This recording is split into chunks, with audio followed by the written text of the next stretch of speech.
lotteries, betting and gambling, state surcharges and cess.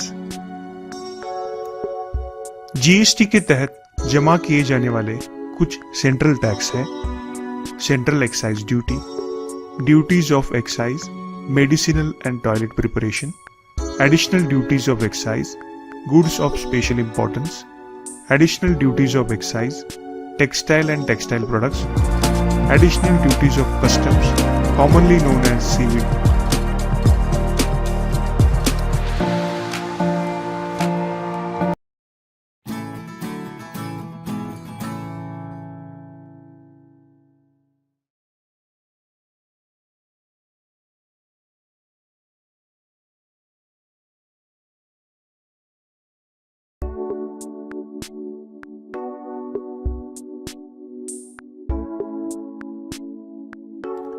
GST को पूरे देश के लिए एक इनडायरेक्ट टैक्स के रूप में माना जाता है, जो भारत को वन यूनिफाइड कॉमन मार्केट बना देगा।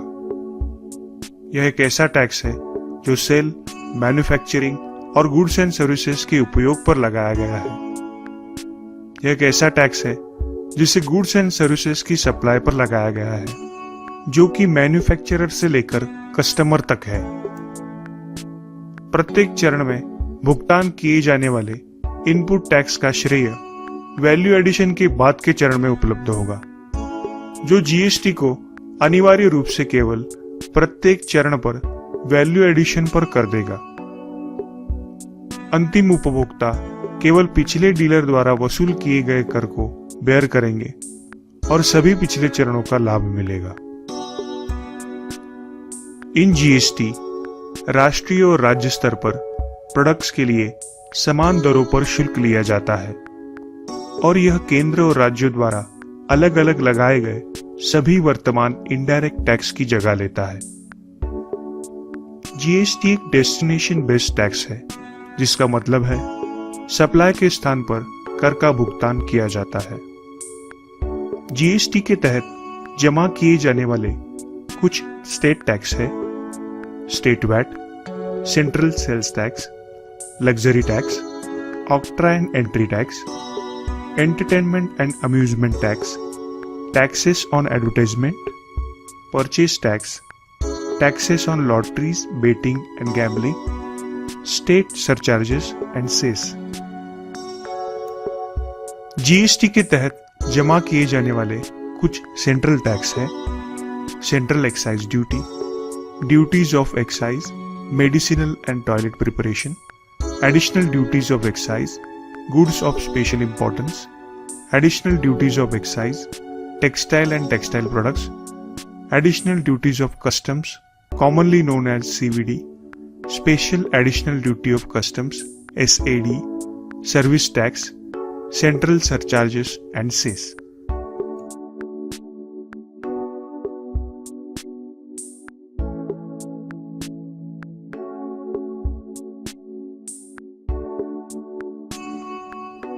जीएसटी के लाभ: करों के व्यापक प्रभाव को समाप्त करना, टैक्स की दर अपेक्षाकृत कम होगी, कर चोरी को कम करना, and to increase the revenue and GDP by widening the tax base.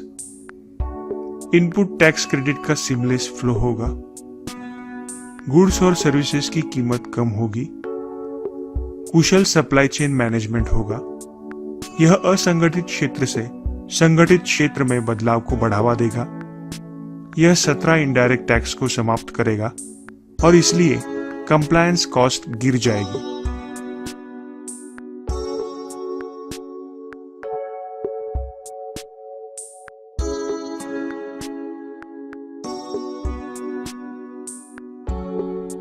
मुख्यतः टर्नओवर के आधार पर इसकी पात्रता तय की जाएगी। इस प्रकार छोटे करदाताओं को या तो मुफ्त हो सकता है या वे कंपोजिशन स्कीम का विकल्प चुन सकते हैं। मध्यम और बड़े करदाताओं को जीएसटी रिटर्न दाखिल करना होगा।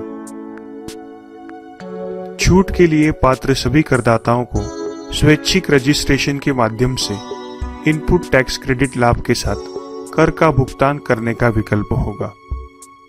छूट प्राप्त गुड्स और सर्विसेज की सूची केंद्र, राज्य और केंद्र शासित प्रदेश के लिए समान होगी।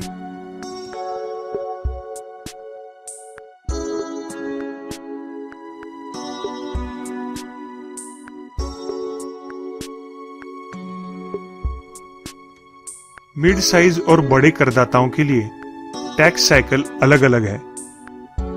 सबसे पहले सेलर सभी सेल रिकॉर्डिंग करने के बाद GSTR 1 फाइल करता है।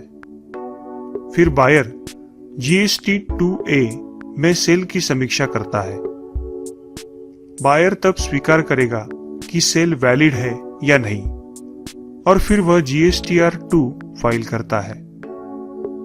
यदि बायर पहले फाइल की गई सेल को मॉडिफाई करता है तो सेलर GSTR 1A में ऐसे मॉडिफिकेशंस को देख सकता है और उसे अप्रूव और डिसअप्रूव कर सकता है। और अंत में बायर और साथ ही सेलर दोनों की मंजूरी मिलती है और GSTR 3 करों के भुगतान से उत्पन्न होती है।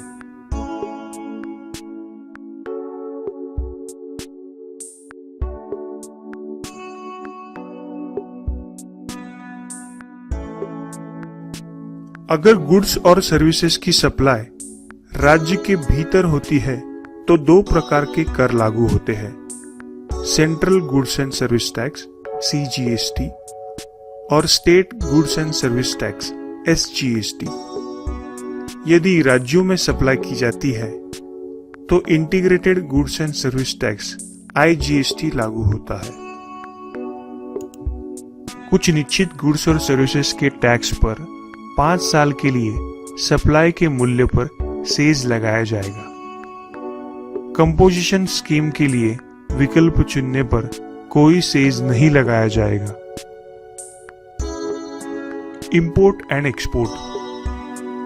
एक्सपोर्ट के मामले में एक्सपोर्ट को जीरो रेटेड सप्लाई के रूप में माना जाएगा, इसलिए एक्सपोर्ट पर कोई कर देय नहीं है, लेकिन इनपुट कर क्रेडिट या फिर रिफंड लाभ की अनुमति होगी। इंपोर्ट के मामले में इंपोर्ट को इंटरस्टेट सप्लाई माना जाएगा, इसलिए सीमा शुल्क के अतिरिक्त IGST लागू होगा।